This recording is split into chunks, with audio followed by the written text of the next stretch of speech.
మెదక్ జిల్లా రామాయంపేట పట్టణంలోని అమ్మ ఆదర్శ ఉర్దూ పాఠశాలలో పనులు చేసి నష్టపోయామని ఓబీ మహిళలు తీవ్ర ఆవేదన వ్యక్తం చేశారు.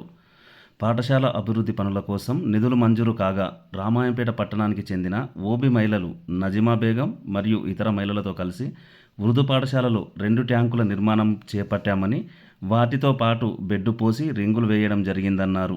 పనులు పూర్తి అయ్యే సమయంలో 2 ట్యాంకులు మంజూరు కాలేదని, కేవలం 1 ట్యాంకు మాత్రమే నిర్మించాలని చెప్పడం జరిగిందని ఆవేదన వ్యక్తం చేశారు. బయట వడ్డీలకు డబ్బులు తెచ్చి పనులు చేయిస్తూ తమపై కక్షపూరితమైన చర్యలకు పాల్పడుతూ ప్రభుత్వం నుండి వచ్చిన నిధులను ఇవ్వడం లేదని వారు ఆవేదన వ్యక్తం చేస్తున్నారు. చెప్పిన తర్వాత సరే అన్నాడు. అన్నీ చేయించినాక పనులు డబల్ చేయించండి సార్. ఇది సార్ చేయించి మాకు మస్తు లాజ్ చేసిండు సార్. 2 గోతులు తవ్విండు సార్. 2 స్కూళ్ళకు 2 ట్యాంకులు చేస్తామని చెప్పిండు సార్. చేస్తే మేము డబల్ పని చేయించి బెడ్ పోసినాక రింగ్స్ తెచ్చినాక ఇది వద్దు, ఒకటే కావాలి, ఒకటే అవసరం, కొంతమంది పిల్లలు ఉన్నారు, వద్దు 2 అని మళ్ళీ అవి కూడిపించిండు సార్. కూడిపించిన తర్వాత మేము దాంట్లో లాస్ అయినాం సార్. ఏది తెచ్చినా కానీ ఇది వద్దు, వాపస్ చేయండి అని కావాలని చేసి మాకు మొత్తం లాస్ చేసిండు సార్. వచ్చిన పైసలు మాకు తక్కువ వచ్చినాయి. ఇంకా 1,00,000 దాకా వచ్చేటి మాకు 20,000 25,000 వచ్చినాయని అంటుంది సార్. అవి కూడా వద్దు, మాకు వాపస్ పంపేయండి సార్. గరీబుల కడుపు మీద కొడుతుంది సార్. వద్దు, ఆ బిల్లు కూడా వద్దు సార్, మాకు వాపస్ పండి సార్. అట్లా మునిగినాం, ఇట్లా కూడా మేము లాస్ అవుతాం సార్.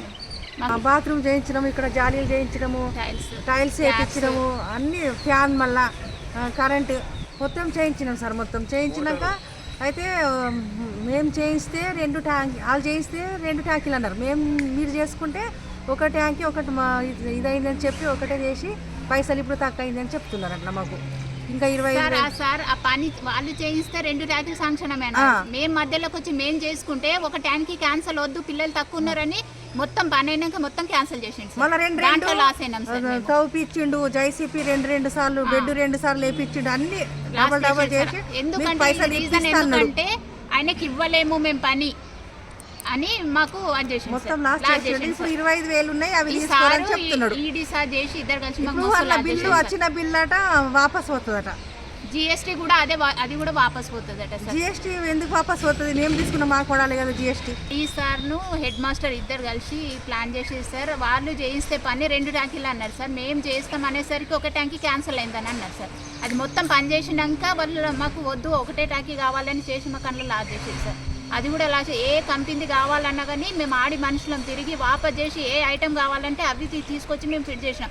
బిల్లు వస్తుంది కదా, కరెక్ట్ వచ్చినా సరే మాకు మిగిలకున్నా సరే స్కూల్ గురించి చేస్తున్నాం కదా, గవర్నమెంట్ గురించి చేస్తున్నామని మేము లాస్ అయినా సరే మేము చేస్తామని పట్టుతో చేపిస్తే ఆ బిల్లు కూడా కాదు, మొత్తం లాస్ చేసి మాకు 25,000 అయినా మేము తీసుకోము.